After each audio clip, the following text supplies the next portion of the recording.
இவ்வளவு மரியாதைக்குரிய இடத்துல ஒரு தமிழச்சியை கொண்டு வச்சுருக்காங்க. அந்த அம்மா அடிப்படையில் ஒரு தமிழச்சி தானே. ஆனால் நீங்கள் வந்து அவங்கள கிண்டல் பண்ணுறீங்க.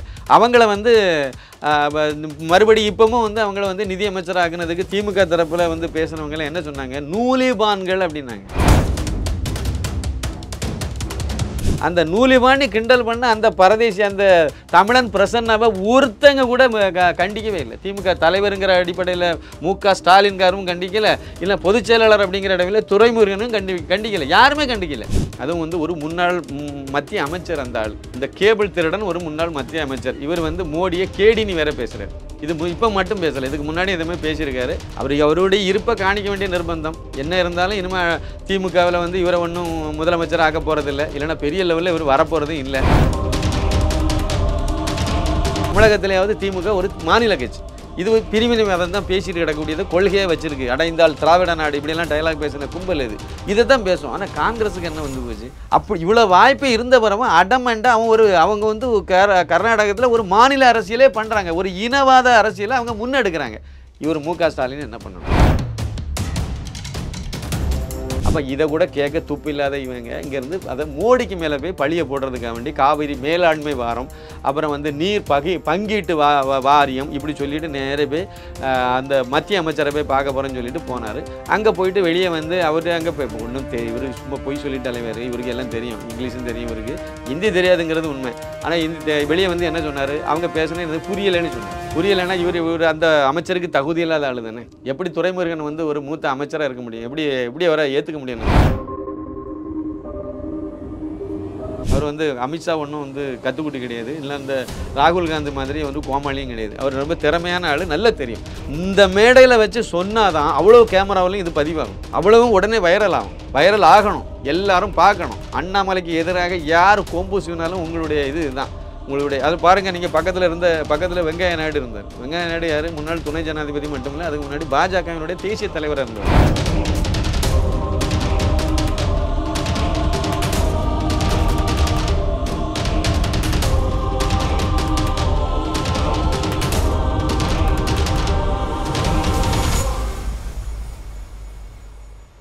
ரியல் ஒன் நேயர்களுக்கு வணக்கம்.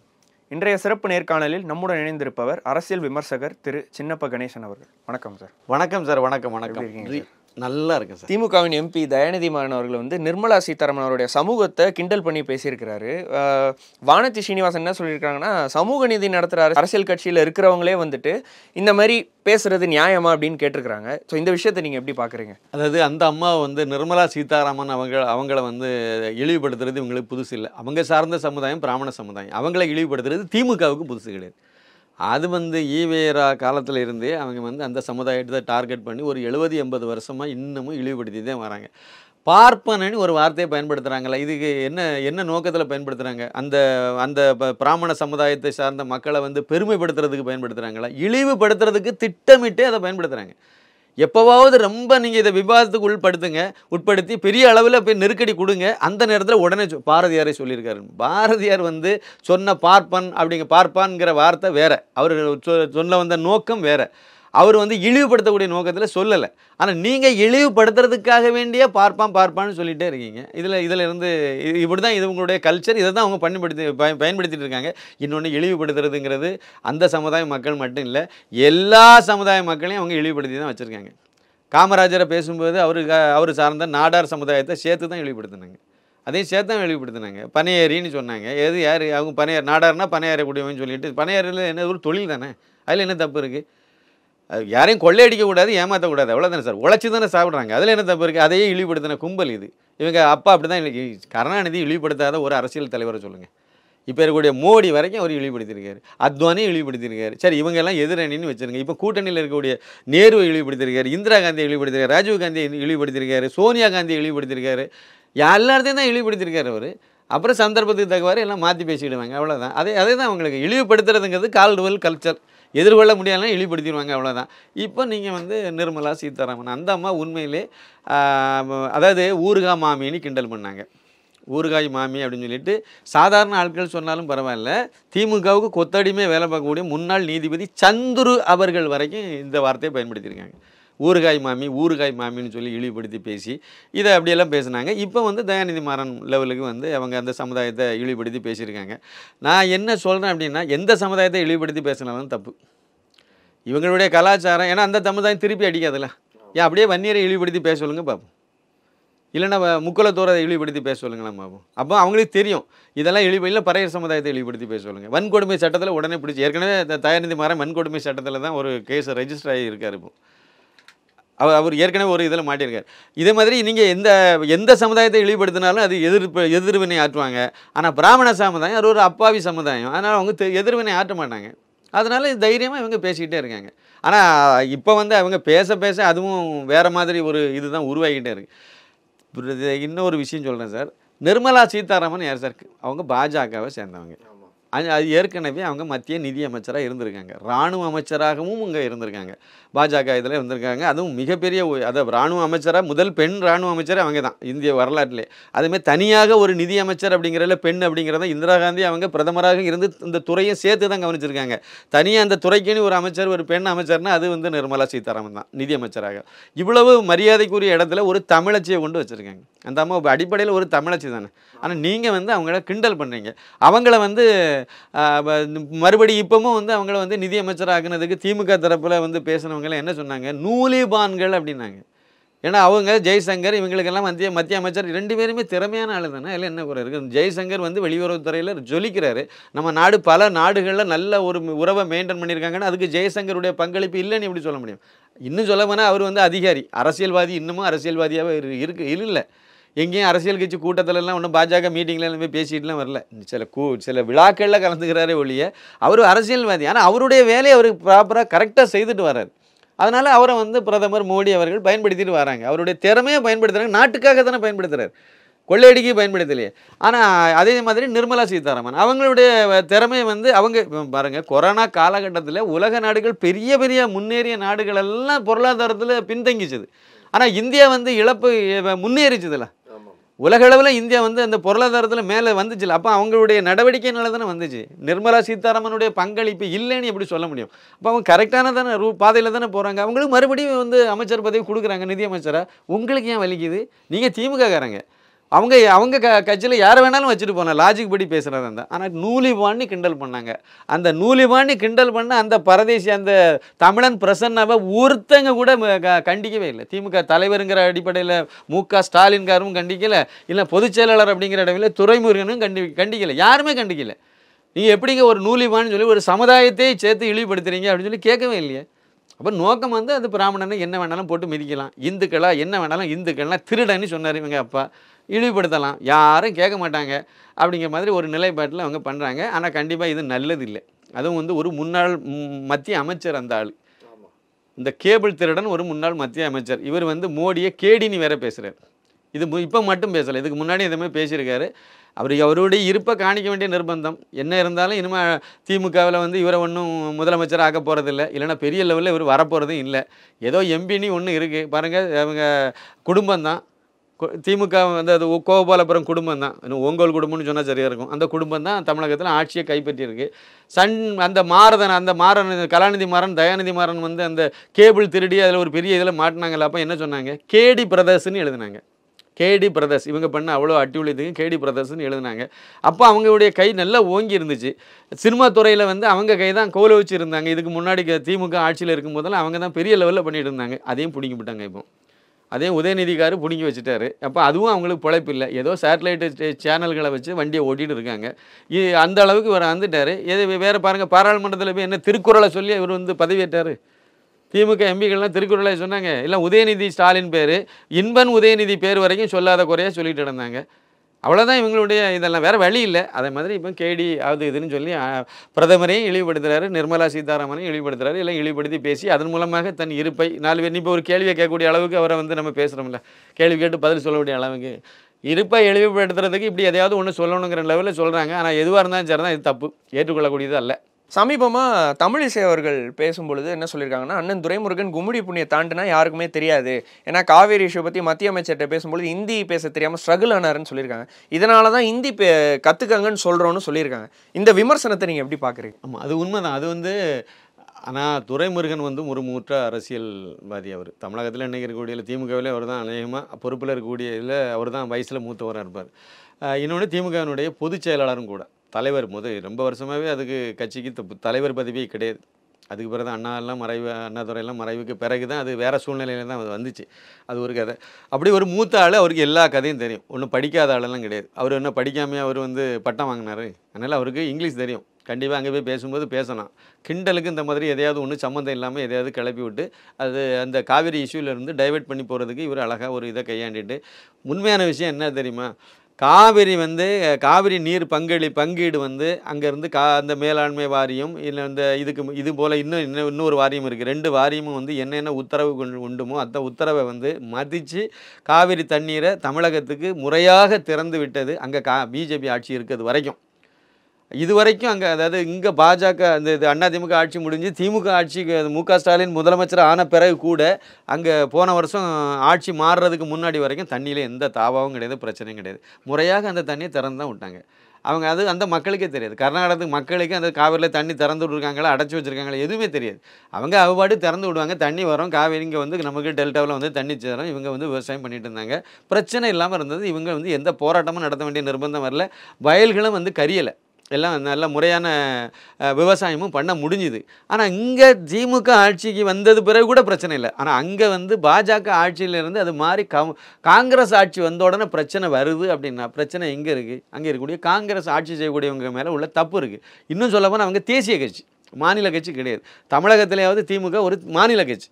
இது பிரிவினைவாதம் தான் பேசிட்டு கிடக்கக்கூடியது, கொள்கையை வச்சிருக்கு. அடைந்தால் திராவிட நாடு இப்படிலாம் டைலாக் பேசின கும்பல் இதை தான் பேசும். ஆனால் காங்கிரஸுக்கு என்ன வந்து போச்சு? அது தேசிய நிலைப்பாட்டில் உள்ள ஒரு கட்சி. இதுக்கு முன்னாடி ஆட்சியில் இருந்தது பாஜக. அப்படியே உங்களுக்கு லோக்கலில் அங்கே ஒரு பாலிடிக்ஸ் பண்ணனா கூட ஏதாவது பிரச்சனை வந்தால் பாஜக மேலே பழிய போட்டு போயிடலாம். அவங்க போன வருஷம் திறந்து விட்ட தண்ணியை தான் நாங்களும் இப்போ திறக்கிறேன்னு சொல்லி ஒரு சப்பக்கட்டை கட்டிட்டு போகலாம், தப்பே கிடையாது. அப்படி இவ்வளோ வாய்ப்பு இருந்த பிறகு அடமெண்ட்டாக அவங்க வந்து கர்நாடகத்தில் ஒரு மாநில அரசியலே பண்ணுறாங்க, ஒரு இனவாத அரசியலை அவங்க முன்னெடுக்கிறாங்க. இவர் மு.க. ஸ்டாலின் என்ன பண்ணணும்? ஒழுங்காக தண்ணியை திறந்து விடுங்க, இல்லைன்னா அந்த கூட்டணி எங்களுக்கு தேவையில்லைன்னு ஒரு அறிக்கை உடனே வேண்டாம். ஒரே ஒரு அறிக்கை, நீங்கள் கூட்டணியில் இருந்தால் ஒன்றும் ஒரு ட்வீட் போட சொல்லுங்கள் சார். 4 வரியில் ஒரு ட்வீட் மட்டும் போட்டார் அப்படின்னா அடுத்த அரை மணி நேரத்தை தண்ணியை திறந்து விட்டுருப்பாங்க. இவ்வளோ தானே. இப்போ பாருங்கள், அங்கே தண்ணியெல்லாம் அணையில் நிரம்பி தண்ணியை திறந்து விட்டு அது வந்து இங்கே வந்து மேட்டூர் அணையில் வந்து தண்ணி நிரம்பக்கூடிய அளவுக்கு வந்து அதுக்கு பிறகு இது அங்கே மழை கொட்டுன்னு கொட்டுது, அதனால் அவன் திறந்து விடுறான். இதுதானே கடந்த காமராஜர் காலத்தில் இல்லை, அதுக்கு பிறகு அண்ணாதுரை காலத்துலேருந்து இதுதானே நடைமுறையில் இருக்குது. குறிப்பாக கருணாநிதி காலத்துலேருந்து எடுத்துடுங்க. கருணாநிதி, எம்ஜிஆர் காலம், அதுக்கு பிறகு வந்த காலம், எல்லா காலத்திலும் இதான் நடைமுறையில் இருக்குது. தண்ணி திறந்து விட மாட்டாங்க, ஒரு தடவையும் தண்ணி திறந்து விட மாட்டாங்க.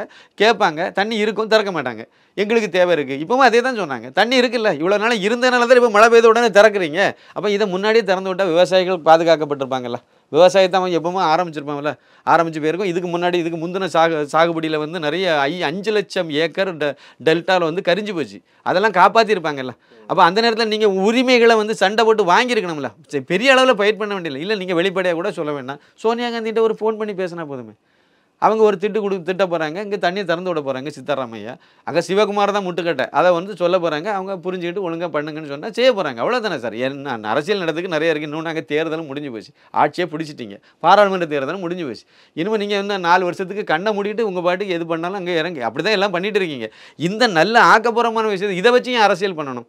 அப்போ இதை கூட கேட்க துப்பு இல்லாத இவங்க இங்கேருந்து அதை மோடிக்கு மேலே போய் பழியை போடுறதுக்காக வேண்டி காவிரி மேலாண்மை வாரம், அப்புறம் வந்து நீர் பங்கீட்டு வாரியம் இப்படி சொல்லிட்டு நேரே போய் அந்த மத்திய அமைச்சரை போய் பார்க்க போகிறேன்னு சொல்லிட்டு போனார்.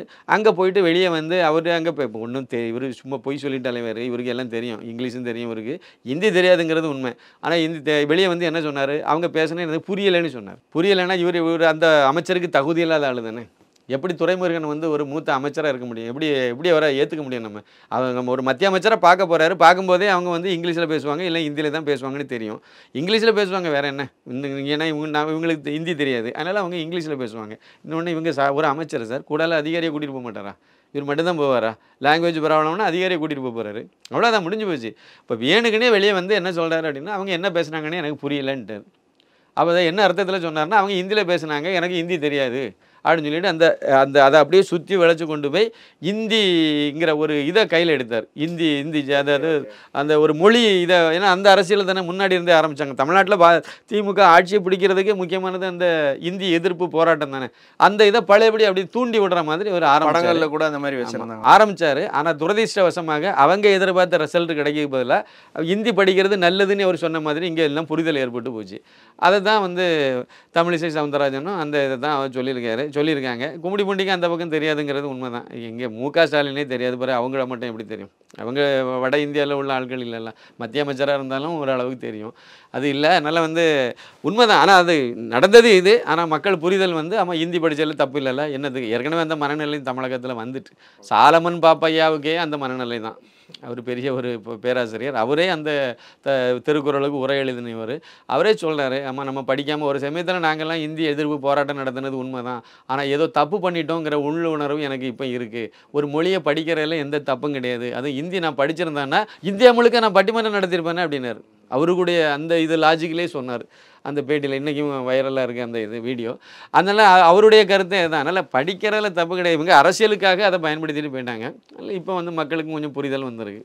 கைலாசநாதன், அதாவது ரிட்டையர்டு ஐஏஎஸ் ஆஃபீஸர், குஜராத்தில் திரு மோடி அவர்கள் சொல்லி அரசியல் நடத்தினவர். இப்போ அவர் தமிழகத்தில் வந்து வரப்போகிறதா, அங்கே அரசியல் களம் வரப்போகிறதா பேச்சுக்கள் அடிபட்டு இருக்கு, தகவல் வந்துட்டு இருக்கு. இது எந்த அளவுக்கு உண்மை சார்? எனக்கு தெரிஞ்சு தமிழகத்தில் வேற எந்த பெரிய அதிகாரிகளையும் பாஜக அணியிலிருந்து பாஜகவிலிருந்து இறக்கி இது பண்ண மாட்டாங்க. அண்ணாமலை இருக்கிறது வரைக்கும் அந்த மாதிரி முயற்சியை நமக்கு முன்னெடுக்க மாட்டாங்க. அப்படி பண்ணுறதா இருந்தால் இங்கே இன்னொருத்தர் இருக்கார், நமக்கு விஜயகுமார் ஐபிஎஸ். அவரை வந்து எப்போதோ இவங்க வந்து பயன்படுத்தியிருப்பாங்க, அரசியலுக்கு பயன்படுத்தினா அதுக்குள்ளே. ஏன்னா அது கிட்டத்தட்ட அதை மாதிரி தான் எனக்கு புரிஞ்சுது. அதை வந்து அவரை வந்து தமிழகத்துக்கு கொண்டு வர போகிறாங்க, இங்கே வந்து பயன்படுத்த போகிறாங்க அப்படின்லாம் அப்போ பேசினாங்க. ஆனால் அது வந்து கொண்டு வரதில் இங்கே அண்ணாமலையே அதை விட பயங்கர ஸ்பீடான ஒரு அரசியலை முன்னெடுத்து போயிட்டு இருக்கார். அப்போ இனிமேல் இப்போதைய தேவை தமிழகத்தில் பாஜகவினுடைய இதில் வந்து என்னென்னா, அண்ணாமலை ஒருத்தரை இங்கே வந்து பெரிய அளவில் கட்சியும் வந்து ஒரு 2.6% ஓட்டு 2021 சட்டமன்ற தேர்தலில் வாங்கின பாஜகவை இந்த 2024 பாராளுமன்ற தேர்தலில் 11.45% ஓட்டாக உயர்த்தக்கூடிய அளவுக்கு கெப்பாசிட்டி அண்ணாமலைக்கு மட்டும்தான் இருக்குது. அதனால் நிரூபிச்சிட்டார் அவர். அப்போ அந்த அளவுக்கு அவர் கொண்டு வந்துட்டார். இது மோடிக்கும் நல்லா தெரியும், அமித்ஷாவுக்கும் தெரியும், நட்டாவுக்கும் தெரியும், மற்ற தலைவர்களுக்கும் நல்லா தெரியும். அதனால் இந்த இடத்துல அவருக்கு வந்து டிஸ்டர்ப் பண்ணுற மாதிரி எதுவுமே பண்ண மாட்டாங்க. ஒருவேளை அப்படி ஏதாவது ஒன்று இடைஞ்சல் பண்ணுற மாதிரி எதையாவது ஒன்று பண்ணினாங்கன்னா இவரும் வந்து நான் வெளியே போகிறேன்னு தான் சொல்லுவார். அண்ணாமலை அவரே வந்து வேண்டாம் என்ன விட்டுருங்கிற மாதிரி ஒரு மனநிலைக்கு அவரே வந்துடுவார். அதனால் அந்த மாதிரி இது பண்ணுறதுக்கு வாய்ப்பில்லை. அவரை வந்து அவருக்கு இடைஞ்சல் பண்ணக்கூடாதுங்கிறதுக்காக வேண்டியே மூத்த தலைவர்கள் பலரை வந்து கவர்னர் ஆக்குனாங்க. அதுதான் உண்மையான காரணம். இலா கணேசனை கவர்னர் ஆக்குனதுக்கு காரணம் அதுதான். அதே மாதிரி வந்து சிபி ராதாகிருஷ்ணன் அவர்களை கவர்னர் ஆக்குனதும் அதுக்கு தான். இவங்க எல்லாருமே இவருக்கு எதிராக கொம்பு சீவிட்டு திரிஞ்சாங்க, அதனால பண்ணாங்க. 2 மாநிலத்து கவர்னராக இருந்த தமிழிசை சவுந்தரராஜன் இங்கே கவர்னர் பதவியை வந்து பார்த்தாங்க. இங்கே ஒரு நல்ல ஒரு கிரவுண்டு தயாராகிட்டு அண்ணாமலை கட்சியை நல்லா வளர்த்து வச்சுருக்காரு. அதனால் தென் சென்னையில் பிராமணர் ஓட்டு நிறைய இருக்குது, க்ளீனாக அந்த சண்டை போட்டு வாங்கிட்டு நம்ம ஒரு வெற்றி பெற்று அப்படியே வந்து ஒரு மத்திய அமைச்சராகி நல்லா சுற்றிட்டு தெரியலான்னு ஆசைப்பட்டு வந்தாங்க. அது வந்து அந்த மக்கள் அவங்கள ஏற்றுக்கலை, தோற்று போயிட்டாங்க. தோற்ற உடனே அதிமுகவோட கூட்டணி வச்சா நம்ம வெற்றி பெற்றிருக்கோமே, அப்போ வெற்றி பெறதுக்கு காரணம் தோல்வி காரணம் வந்து அண்ணாமலை வந்து அந்த கூட்டணி வைக்காததாங்கிற மாதிரி பப்ளிக்கில் பேசி அது ஒரு டிவி இதிலெல்லாம் சொல்லி எடுத்து பேட்டியில் சொல்லி அது ஒரு பெரிய பிரச்சனையாச்சுது. என்ன விளைவு என்ன? நேரே அமித்ஷா கூப்பிட்டு வச்சு திட்டினார். எந்த இடத்துல திட்டினார்? ரூமில் கூப்பிட்டு வச்சு திட்டலை.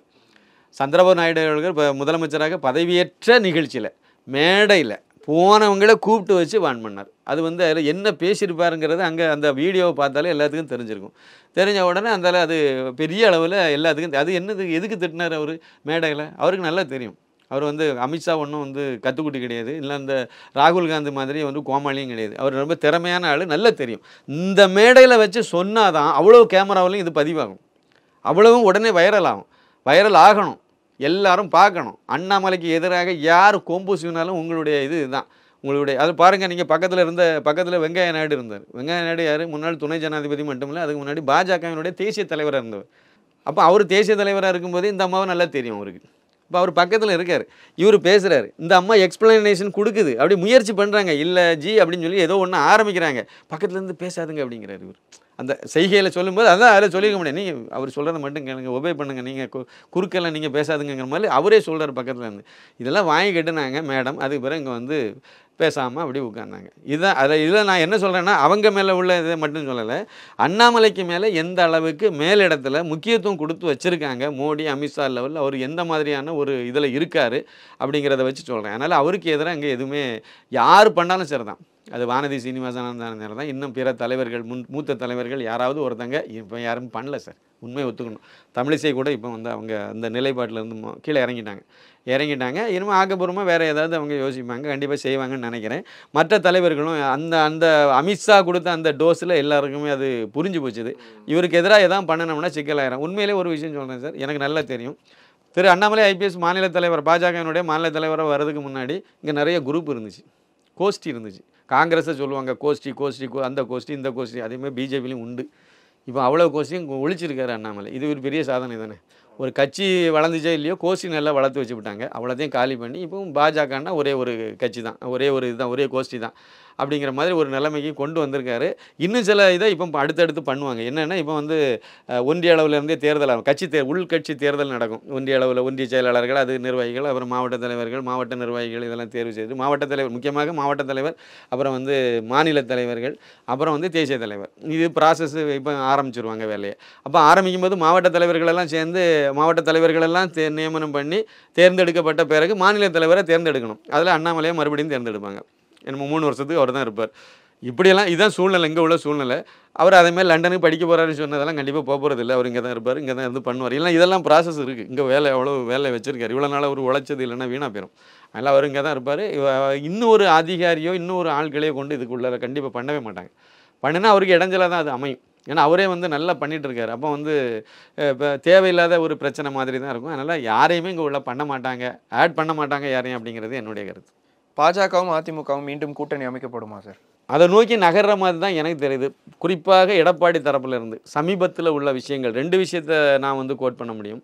ஒன்று வந்து சில நாட்களுக்கு முன்னாடி தம்பித்துரை அவர் வந்து அதிமுகவினுடைய மேல் சபை எம்பி, அவர் பாராளுமன்றத்தில் மேல் சபையில் வந்து விவாதம் நடந்துட்டு இருக்கும்போது 2 கருத்தை அவர் முன்னிலைப்படுத்தினார், டாபிக் எடுத்து பேசினார். அதில் 2 மூத்த அமைச்சர்கள், முன்னாள் அமைச்சர்களை பற்றி பேசினார். ஒன்று பி. சிதம்பரம், இன்னொன்று கபில் சிபல்.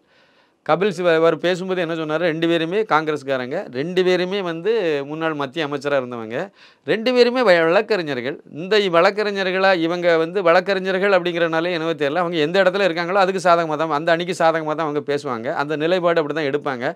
இவங்க 2 பேரும் மத்திய அமைச்சராக இருக்கும்போது தான் நீட்டு கொண்டு வந்தாங்க. நீட்டு கொண்டு வந்தபோது அதுக்கு வந்து கல்வி அமைச்சராக இருந்ததே கபில் சிபல் தான். ஆனால் இப்போ அவர் அதுக்கு எதிராக நிற்கிறாரு. சிதம்பரம் அதுக்கு எதிராக நிற்கிறாரு அப்படின்னு சொல்லிட்டு அழகாக அதை வந்து இது பிஜேபிக்காரங்க பேச வேண்டிய வார்த்தை. பிஜேபிக்காரங்க பேச வேண்டியதை பாராளுமன்றத்தில் அதை காங்கிரஸுக்கு பதில் சொல்ல வேண்டிய வார்த்தைகளை இவர் வாயினால் சொல்லும்போது எனக்கு அது கொஞ்சம் வேறு மாதிரி எனக்கு யோசிக்க தோணியது. ஏன்னா வந்து அவங்க வந்து பட்ஜெட்டை குறை சொல்லிட்டு போகலாம், பாஜக வேண்டான்னா குறை சொல்லுவாங்க. பொதுவான அரசியல் தானே. பாஜக அணி வேண்டாம், விலகி போகிறோம், விலகிட்டோம், இன்னும் அது நிரந்தரமாகவே விலகி இருக்க போனால் அதுக்கு தக்கவாறு உள்ள கருத்தை மட்டும்தான் பதிவு பண்ணுவாங்க. இல்லை நாங்கள் பழையபடி ஒன்று சேர்ந்தால் தான் இனிமேல் அடுத்த எலெக்ஷனில் லைஃப் 2 பேருக்குமே அதான் நல்லதுன்னு முடிவு பண்ணுறாங்க அப்படின்னா நம்ம அதுக்கு தக்கவாறு உள்ள கருத்தை முன்வைப்பாங்க. அந்த அடிப்படையில் தான் தம்பித்துரை அவர்களுடைய கருத்தை நான் அதில் பார்த்தேன். அதே மாதிரி பி. சிதம்பரத்தையும் கண்ணா பின்னணி பிடிச்சார். சிதம்பரம் அவர்கள் மத்திய அமைச்சராக இருந்தபோது தமிழகத்துக்கு பட்ஜெட்டில் ஒவ்வொரு பட்ஜெட்லையும் எவ்வளோ நிதி ஒதுக்குனாரு, என்னென்ன திட்டங்களை கொடுத்தாருன்னு சொல்லி கேட்டார், நேரடியாகவே கேட்டார் தம்பித்துரை. இது பாராளுமன்றத்தில் நடந்தது. அதே மாதிரி அதை தொடர்ந்து இவர் எடப்பாடி பழனிசாமி அவர்கள் தூத்துக்குடி போனார். தூத்துக்குடி ஏர்போர்ட்டில் வெளியே வந்தோடனே அங்கே ப்ரெஸ்ஸில் பேசும்போது அங்கே வந்து என்ன சொன்னார்னா, இவங்க வந்து இந்த தமிழக பட்ஜெட்டில் வந்தது, மத்திய பட்ஜெட்டில் வந்து தமிழ்நாடுங்கிற பேரே இல்லைன்னு சொல்கிறதெல்லாம் பித்தலாட்டம். நோக்கம் வந்து இங்கே நிறைய டெய்லி கொலையும் கொள்ளையும் கற்பழிப்பும் அது இது நடந்துட்டு இருக்கு, ஊர் பூதா கஞ்சா வித்துட்டு இறக்குறான், அங்கே பெரிய லெவலில் மோசமான நிலைமையில் போயிட்டு இருக்கு. இதெல்லாம் மறைக்கிறதுக்காக, திசை திருப்புறதுக்காக இப்படி ஸ்டாலின் வந்து இந்த மாதிரி சொல்லிட்டு இருக்காருன்னு சொன்னார். அந்த வார்த்தையில் அப்படி நேரே பார்த்தீங்கன்னா அது பாஜகவுக்கு சாதகமான ஒரு நிலைப்பாட்டை நோக்கி போகிற மாதிரி தான் பார்க்க முடிஞ்சது. இன்னொன்று அவர் நிறைய அவங்க நிர்வாகிகள் மட்டத்தில் பேசும்போது அவங்களுடைய கருத்துக்களும் வந்து தனியாக நிற்கிறது வந்து இனிமேல் அதிமுகவுக்கு வந்து நல்லது இல்லை. ஏன்னா ரெட்டையிலை சிம்பலையே கையில் வச்சு நம்ம ஒரு எம்பியை கூட வெற்றி பெற முடியல, பல இடத்துல டெபாசிட் இழந்திருக்கு. அதுவும் தென் சென்னையிலலாம் வந்து ஜெயக்குமாருடைய பையனே நின்று முன்னாள் எம்பியாக இருந்தவர் டெபாசிட்டே தொலைச்சிட்டு போயிருக்காரு. அந்த அளவுக்கு மோசமாக வந்திருக்கும். கண்டிப்பாக இது அடுத்த எலெக்ஷனில் இன்னமும் கீழே போயிடும். அப்போ வந்து நம்ம கூட்டணி வச்சு இது பாஜக அணிலேருந்து வெளியே வந்தது தப்புங்கிறத அவங்க சொல்கிறாங்க. அதை பற்றி கொஞ்சம் யோசிக்கிறாங்கன்னு தான் நான் அதை கொஞ்சம் புரிதல் இருக்குது அவங்களுக்குள்ள. பாருங்கள் இப்போ சமீபத்தில் பாருங்கள் அண்ணாமலைக்கு எதிராக யாருமே பேசியிருக்க மாட்டாங்க. அண்ணாமலை தான் டார்கெட் பண்ணி இப்போ இவ்வளோ நாளும் அரசியல் நடத்தினாங்க. திட்டிகிட்டு இருந்தாங்க, அவரை விமர்சனம் பண்ணாங்க. குறிப்பாக எடப்பாடி பழனிசாமி தரப்புல இருந்து இப்போ பாருங்கள் யாருமே பேசலை, சைலண்ட் மோடுக்கு போயிட்டாங்க எல்லாருமே இந்த குறிப்பிட்ட விஷயத்தில். அது இப்போ உதயகுமாராக இருந்தாலும் சரி தான், இல்லை செல்லூர் ராஜா இருந்தாலும் சரி தான், இல்லை சிவி சண்முகம், யாருமே இப்போ சமீபத்தில் யாருமே வந்து பேசவே இல்லை. அப்போ எனக்கு என்ன தோணுதுன்னா, இதை ஒரு பார்வையாளராக நான் பார்க்கும்போது இவங்க வந்து மறுபடியும் பிஜேபி அணியில் வர்றதுக்கு ஆயத்தமாகிட்டு இருக்காங்க. அதுக்குள்ளே ஏற்பாடுகளை பண்ணுறாங்க. ஏதோ ஒரு முயற்சி நடக்குது. அந்த அப்படி எல்லாம் வேறு வழி இல்லை, திமுக கூட தான் போய் கூட்டணி வைக்கணும் இல்லைட்டா. அப்போ அந்த மாதிரி ஒரு நிலைப்பாட்டில் அவங்க வர மாதிரி தெரியுது அவங்க மாதிரி என்னுடைய புரிதல். ஆனால் இதில் ஒரு முக்கியமான விஷயம் என்ன செய்ய வேண்டியது இருக்குது அப்படின்னா, அதுக்கும் ஏதாவது செய்வாங்கன்னு நினைக்கிறேன். முதல் அதிமுகங்கிற கட்சியை வலுப்படுத்தணும், அது ரொம்ப முக்கியம். அதிமுக கட்சியை வந்து கண்டிப்பாக அந்த ஓ பன்னீர்செல்வம் அவர்கள், தினகரன், அப்புறம் சசிகலா இவங்களெல்லாம் உள்ளடங்கி அந்த கட்சியை பலப்படுத்தினா தான் அந்த தொண்டர்களுக்கே ஒரு புத்துணர்வு கிடைக்கும், ஒரு சந்தோஷம் கிடைக்கும், இன்னொரு நம்பிக்கை பிறக்கும். அப்போ மக்களுக்கு மத்தியிலையும் அது வந்து பழைய அதிமுகங்கிற ஒரு இமேஜ் அது கொடுக்க வாய்ப்பு இருக்குது. இல்லாமல் நான் மட்டும்தான் இருக்கேன், நீங்கள் அவங்களெல்லாம் நீங்களாம் வச்சுடுங்க, அந்த பக்கமாக ஓபிஎஸ் இருப்பார் மேடையில், இந்த பக்கமாக நான் இருப்பேன்னா மக்கள் எப்படி ஓட்டு போடுவாங்கன்னு எனக்கு தெரியாது. சரி, அதுக்கு என்ன முடிவு எடுக்க போகிறாங்கன்னு தெரியல. ஆனால் இப்போதைய நிலவரப்படி கண்டிப்பாக அதிமுக வந்து பாஜக அணியில் மீண்டும் இடம்பெறதுக்கு வாய்ப்பு இருக்குன்னு தான் நான் நினைக்கிறேன். நேரத்தை ஒதுக்கி பல்வேறு கருத்துக்களை பகிர்ந்தமைக்கு ரியல் ஒன் சார்பாக மிக்க நன்றி சார். மிக்க நன்றி, வணக்கம்.